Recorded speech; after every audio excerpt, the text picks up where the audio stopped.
Definitive guide for EA through EL fitment of AU motor. Since there are so many dumb shits out there who cannot get their facts straight and cannot use a search engine, considering this swap has been done thousands of times in the past and has been a common conversion for well over 10 years, and people still cannot get their facts straight. Fact number one: when fitting an EA, EB or ED with an AU motor, you do not have to cut the sump or modify the K-frame. I repeat, you do not have to cut the K-frame or sump in an EA, EB or ED Falcon. For fuck's sake, stop saying it, you idiots. Learn how to use a fucking search engine. This is an AU motor. This is an AU motor in an EB Falcon. This is the EB K-frame with the AU motor. As you can see, all you have to do is grind down the fins of the sump. That's it. Slot straight in if you do that. Simple, easy. No cutting, no plating, no modifying besides grinding down a few bits of alloy. That's it. Simple. God damn, get it through your fucking heads and stop spreading bullshit. Right. Now, besides that, you need to fit, if you are going the broadband manifold, an EFEL style manifold, because they have tucked away down in there the intake air temperature sensor. The EA, EB, EDs need an air intake temperature sensor. The AU one will not work with the E-series stuff unless you want to root around changing plugs. The EFEL style screws into the manifold. The AU one screws onto the manifold. It plugs in and then there's a bolt to hold it in place. If you want to run an E-series alternator, EFEL alternator, you need to trim off a mounting tab from down here, a mounting tab from down here on the sump, and you need to drill and tap the block to fit the E-series mount. You also need to make spacers. If you don't want to go through all that, you must run a 2-pin AU or BA alternator, and then it will bolt straight on as per normal and run with the serpentine system. To mount into an EB, ED, you use the EA, EB, ED mounts. You bolt them directly to the block and it will bolt straight in. For the wiring side of things, if you want everything to work properly, as it's supposed to, as it's designed to by the factory, you need to either run an EL style wiring harness, and you need to modify the plug going to the knock sensor, because they're a different type between EFEL and AU. Or you get your EBED harness and you modify it to suit the log manifold, which is fairly the broadband manifold, which is fairly straightforward. The only extra things you've really got to do is add in your knock sensor. Besides that, if you're running the broadband manifold, all your heater pipes that run from the pump around the back and from the thermostat housing under the manifold are the same. From EF through to AU3, they will work. The other thing you need to do is to swap the thermostat housing, because AU does not have the ECU temperature sensor on the thermostat housing.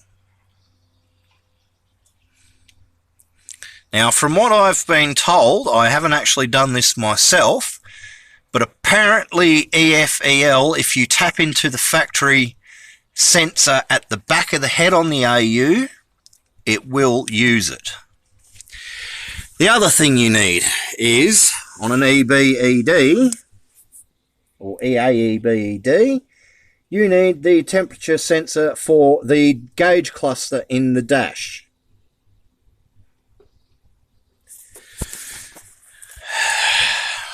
Right, that's the basics. I will now go and show you one with a log manifold on it.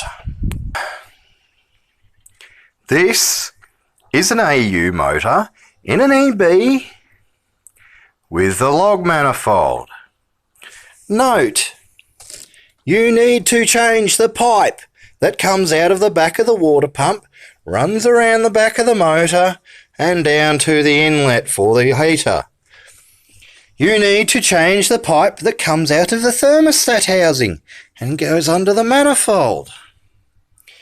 If you want to run the serpentine system with a log manifold, you will need an XH long reach belt tensioner, which is an obsolete part. You cannot buy them new anymore.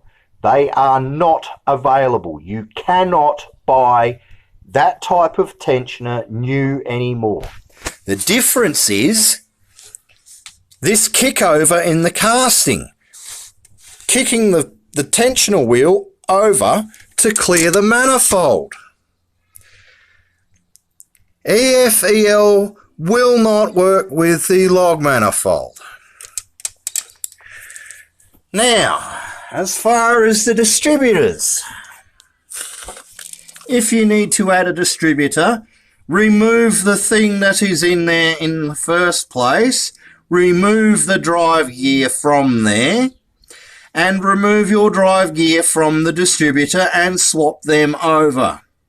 The AU has a far higher tensile strength on the gear, and if you put the stock E-series gear on the distributor into an AU, it will chew the teeth off and destroy the auxiliary shaft, meaning you will not have spark and you will not have oil pressure.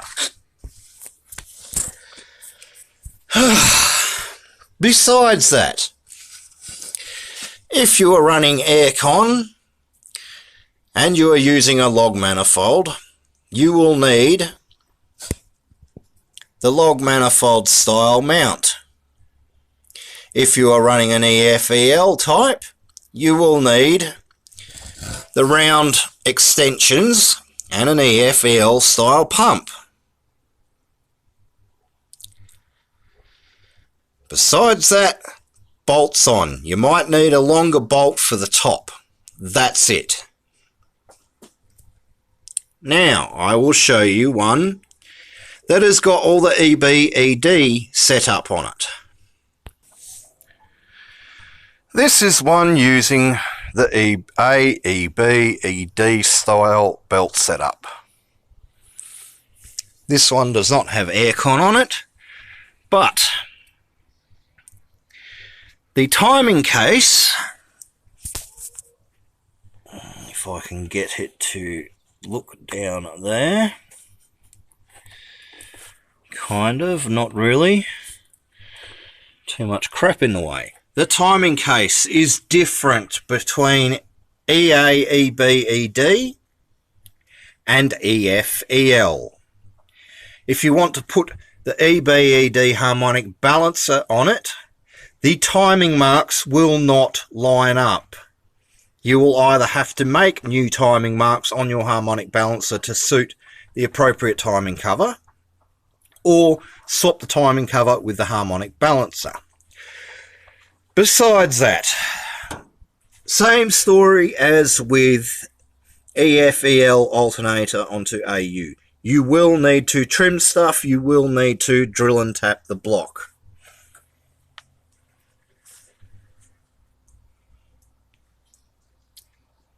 Yet again, this one's got a modified harness, including the knock sensor. Apart from that, same as before. Now this is an EF-EL style K-frame, and you can quite clearly see the difference between EB-ED and EF-EL. The EF-EL is much bigger, much thicker, and that is why you need to cut the sump. You can cut the K-frame and rebox it,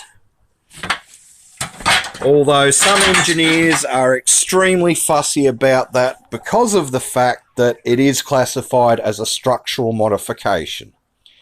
In general, I will recommend cutting the sump and plating it if you're fitting an AU motor into an EB or ED. Here is a modified sump off of a Barra for EB-ED, but essentially the same idea as the AU sump. Trim the fins, smooth it off, done. Bolts in. Now, other notes regarding fitting AU into EA, EB, ED, EF-EL. AU motors are a higher compression ratio. You put an AU into an EA, EB, ED using the stock timing and the stock ECU, it will ping on 91.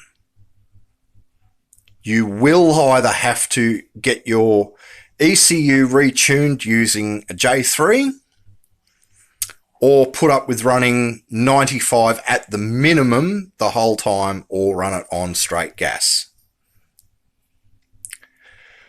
For fitting an AU motor into an EF,